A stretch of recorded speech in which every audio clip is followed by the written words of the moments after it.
They say discipline changes your life. But no one tells you how hard it is to fight your own mind at 4:30 in the morning.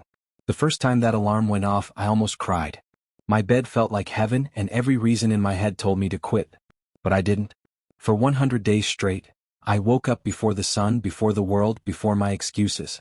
And what happened next completely rewired my life. Day 1, the beginning. The alarm shattered the silence. 4:30 a.m. Darkness pressed against my window like a weight. I could hear nothing but the hum of my fridge and the faint ticking of my clock. I stared at the ceiling, my mind searching for excuses. It's too early. You slept late. You'll start tomorrow. But I'd said that too many times before. Tomorrow? So I pushed myself out of bed. My body protested. My brain screamed. Still I stood up. That was my first victory, not glamorous, not loud, but real. I brushed my teeth half asleep, made a black coffee and sat in silence. It felt strange. No phone, no notifications, no chaos. Just me and the quiet.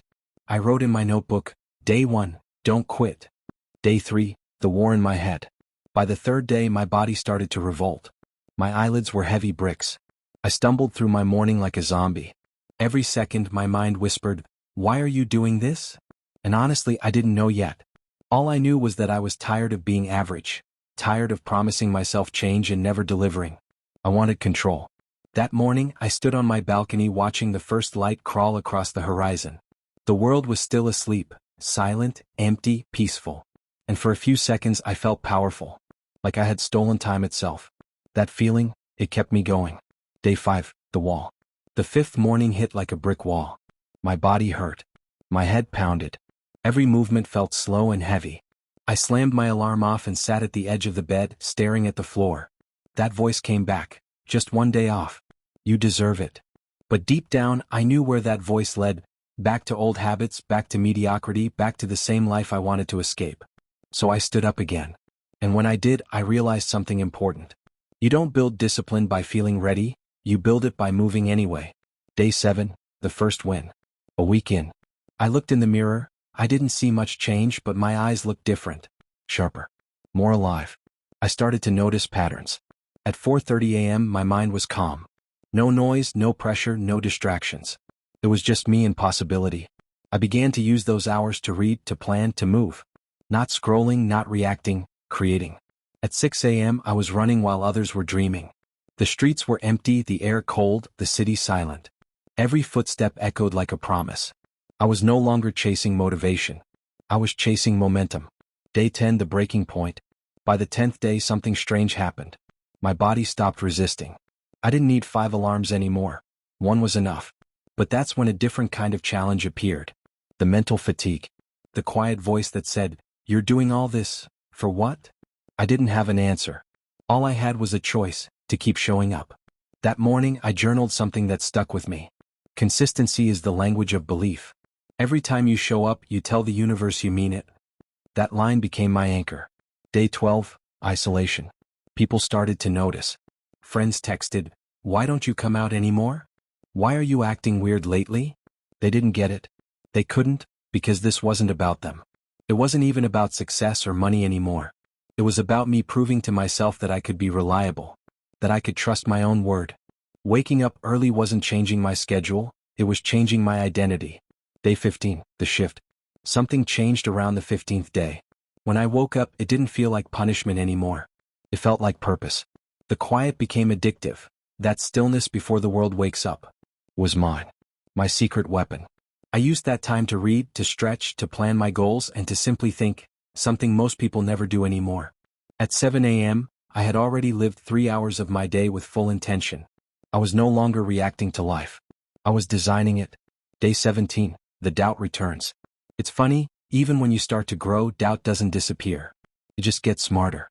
That morning, I looked at my reflection and thought, you're doing all this, but what if it doesn't matter? I'd made no money yet, no major transformation. Just tired eyes and early mornings. But deep down, I realized, discipline isn't supposed to pay off immediately. It's supposed to build you for when it does. Every rep, every early alarm, every quiet hour, they were building someone I hadn't met yet. And I wanted to meet him. Day 20, the glimpse. Day 20. Something inside me felt different. I woke up before the alarm this time. No hesitation, no fight. I made coffee, sat by the window, and watched the sunrise in silence. For the first time I felt peace, not the lazy kind but earned peace. The kind that comes from keeping promises to yourself. I realized that discipline wasn't about control. It was about freedom, the freedom to live on your own terms, not your comforts. The first 20 days taught me something school never did. Your life doesn't change when you make a plan, it changes when you make a decision and refuse to back down. Every time you wake up early, every time you move when you don't feel like it, you're sending a message to your future self. I've got you. And that message? It starts to echo. It starts to shape you. I didn't know what the next 80 days would bring, but for the first time in a long time, I felt like I was finally becoming someone I could respect. By day 21, I had already become someone else. Not fully, but enough to notice. My mornings were quieter. My thoughts sharper. My movements more deliberate. But with growth comes resistance. Always. The first wall doesn't announce itself. It creeps in quietly, like fatigue disguised as comfort. And one morning it hit me. It was day 24. The alarm went off, but something felt different. I stared at the ceiling blankly. There was no motivation left. No fire. Just emptiness. My body moved like a machine, out of bed, to the sink, to the coffee pot. But my mind, it was screaming, "Why are you still doing this?" I remember standing by the window watching the dark sky outside. The world was still asleep, and for the first time I felt completely alone. No one was watching. No one cared. No one would know if I quit. That's the moment where most people stop, not because they're weak but because it feels pointless. But I'd been there before. And I knew something now: purpose doesn't come before action, it grows from it. So I kept going. By day 30 I had hit the second wall: exhaustion. No matter how early I went to bed, I woke up tired. My workouts suffered. My focus slipped. I started missing details at work. My friends told me I looked pale. One night I almost gave in. I told myself, "You've proven enough. You can rest." But then I opened my journal, the one from day one. The words stared back at me: "Don't quit." It wasn't a quote or a pep talk. It was a promise, from the old me to the new me. And breaking it felt like betrayal. So I showed up again. That morning I didn't push harder. I just showed up. That's all. And that's when I learned something vital. Discipline isn't about perfection. It's about persistence. You don't win by being the strongest. You win by refusing to stop showing up when it stops feeling good. By day 40 I began to adapt. The early mornings were no longer a punishment, they were a ritual. I learned how to use the quiet to build. I started studying investing, reading about business models, writing down ideas. No distractions, no noise, just clarity. Something about those dark hours before sunrise made me feel unstoppable. While the world slept, I was creating. I remember one specific morning. It was raining hard outside, cold and gray. The kind of weather that makes you want to stay in bed. But instead, I grabbed my shoes and went running. The streets were empty. The sound of rain on pavement echoed around me. And for the first time I smiled while running. Because I realized, this wasn't torture anymore. It was training. I wasn't fighting mornings anymore. I was fighting the old version of me. By day 50, something shifted in my work. People started to notice. My boss asked how I was managing to stay so focused lately. My friends said I looked different, calmer, more confident. It wasn't the early mornings alone. It was what those mornings built: clarity, discipline, and trust in myself. I had a side idea, something I'd been thinking about for years but never started. An online project. A business. In the past, I would have doubted it to death, overthought it, waited for the right time. But now I didn't wait. Because when you're disciplined, you stop waiting for motivation, you act. So I began. Every morning from 4:30 to 7 o'clock, I worked on it, quietly, consistently. Building, testing, learning. No one knew. No one needed to. Those hours were mine. By day 60, the exhaustion had returned, but this time it was different. Not the kind that breaks you, but the kind that reminds you how far you've come. I started to crave progress like oxygen. When I didn't grow, I felt off balance. That's when I realized something powerful. Discipline doesn't just build habits. It builds hunger. It makes you uncomfortable with mediocrity. You start noticing when you waste time, when you drift, when you let yourself slip. And every time I caught myself, I'd whisper the same line. Remember who you're becoming. That sentence kept me grounded, not in who I was, but who I was building. Day 70. My business idea had started taking shape. Small wins. A few clients. A few $100s. Nothing crazy, but it was real. The old me would have been chasing quick results. The new me understood the long game. Success wasn't a one-time event. It was a lifestyle, built brick by brick, morning by morning. The discipline that once felt like suffering had turned into freedom. Because now I controlled my time, my emotions, my focus. It's strange how the same 24 hours can feel so different depending on how you use them. Most people live in reaction, answering texts, chasing deadlines, drowning in noise. But when you wake up early before all that chaos, the world belongs to you. By day 85, I had become addicted to discomfort. I sought it out. Cold showers, harder runs, bigger goals. Not because I enjoyed pain, but because pain had become proof of progress. And yet, I wasn't invincible. On day 86, I overslept. The alarm rang, but I didn't move. I woke up 2 hours late, angry, disappointed. That day, I felt like I had thrown away everything. But that night, I realized, failure only wins if you let it repeat. So the next morning, I woke up at 4:30 again. No excuses, no guilt, just action. And that was when I truly understood. Discipline isn't about never falling. It's about getting back up faster every time you do. By day 90, everything around me felt different. I wasn't rich. I wasn't famous. But I was in control of myself, my time, and my energy. And that's the foundation of everything else. My business was growing.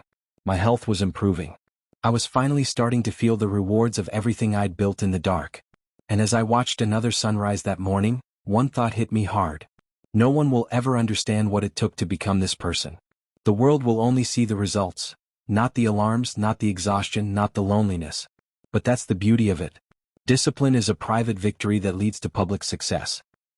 By day 100, I stood in the same spot I started, 4:30 a.m., the room dark, coffee in hand. But everything felt different. The silence that once felt heavy now felt powerful. The darkness that once scared me now felt like home. I looked at my reflection and whispered, "You did it." But the truth? It wasn't about 100 days. It was about who I had become in the process. Someone who doesn't wait for motivation. Someone who doesn't break promises to himself. Someone who understands that real freedom, real success, begins when you master your own mind. The journey wasn't over. It never is. Because discipline isn't a finish line. It's a lifestyle. And once you taste that kind of control, you never want to live without it again. Day 101. No alarms needed. My eyes opened before the sound. My mind, clear, focused. My body, awake. It wasn't a fight anymore. It was rhythm. When you live with discipline long enough, it stops feeling like effort. It becomes who you are. And that's when life starts to shift in ways you never expect. The first sign came quietly. An email. Subject line, "We're interested in collaborating." It was from a small brand that had found my online project. The one I'd built in silence at 5 a.m. every morning. They wanted to pay me. Not much, but it was something. I sat there staring at that email, smiling like a kid. It wasn't about the money. It was about proof. Proof that all those mornings, all that discipline, all that silence, meant something. I realized then, your results don't show up when you're desperate for them. They show up when you've earned them quietly, long after you've stopped looking. Day 110. Momentum. Real, tangible momentum. Clients coming in. Growth I could measure. But even more powerful, growth I could feel. I had energy all day. Focus like a laser. No more drifting through life reacting to everything.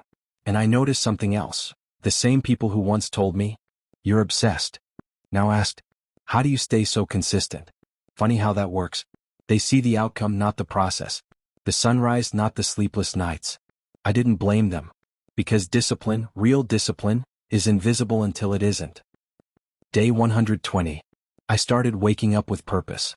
No longer thinking, "I have to get up." It was, "I get to get up." The mornings were no longer about checking boxes. They were about building a legacy. Each day was a brick. Small maybe. But placed perfectly. I started writing again, not just journals but lessons. Things I'd learned the hard way. I shared one post online not expecting much. By evening it had thousands of views. Comments like, "This hit me hard. Man, I needed this. You just changed how I see mornings." That's when it hit me. My journey wasn't just about me anymore. It was about showing others what's possible when you stop breaking promises to yourself. Day 135. The business grew. My body transformed. My relationships improved. Not because I found balance, but because I built structure. People think discipline restricts freedom. The truth? It creates it. When you control your habits, you control your time. And when you control your time, you control your life. That realization hit me one night when a friend asked, "Don't you ever get tired of all this?" I laughed. I used to. But now this is who I am. Because discipline isn't punishment. It's self-respect. And once you taste what self-respect feels like, you'll never settle for less again. Day 150. I hit a new wall, but not from exhaustion. From expansion. More opportunities. More people. More noise.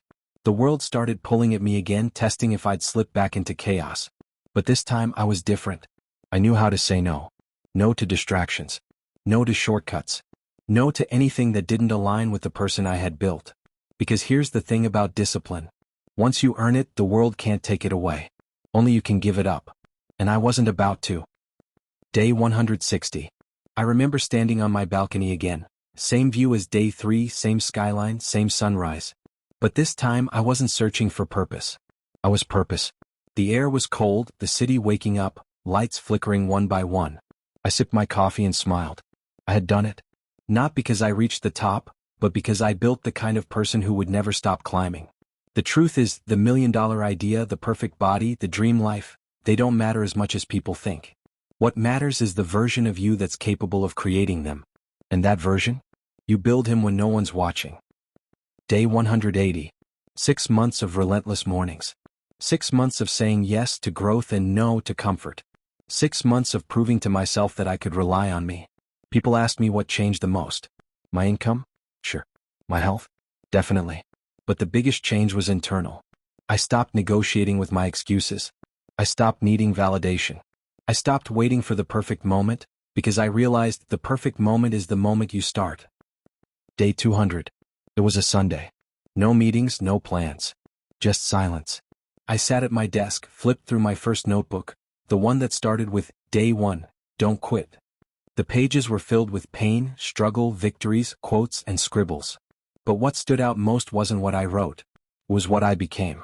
I closed the notebook and whispered, "You did it. You became the person you promised to be." And right then I understood something that changed everything. Discipline doesn't just build success. It builds peace. The kind of peace that comes from knowing you'll never let yourself down again. Now, I don't wake up early because I have to. I wake up early because I want to. Because I know that every sunrise is a new chance to build, to grow, to lead, to live intentionally. And when people ask me how I built my life, I tell them the truth. It wasn't luck. It wasn't talent. It wasn't timing. It was one decision, made over and over again at 4:30 a.m. To get up, to move, to fight my comfort, to keep my promises. That's all discipline really is, 1,000 small choices that, over time, turn you into someone unstoppable. So if you're reading this waiting for a sign, this is it. Don't wait for motivation. Don't wait for the right day. Because there's no magic moment when everything feels easy. You just start. And then you keep showing up. Even when it hurts. Even when no one believes in you. Even when your bed feels like heaven and your dreams feel far away. You show up because your future self is watching. And one day when the sun rises and the world still sleeps, you'll look in the mirror and finally see him. The person you always wanted to be.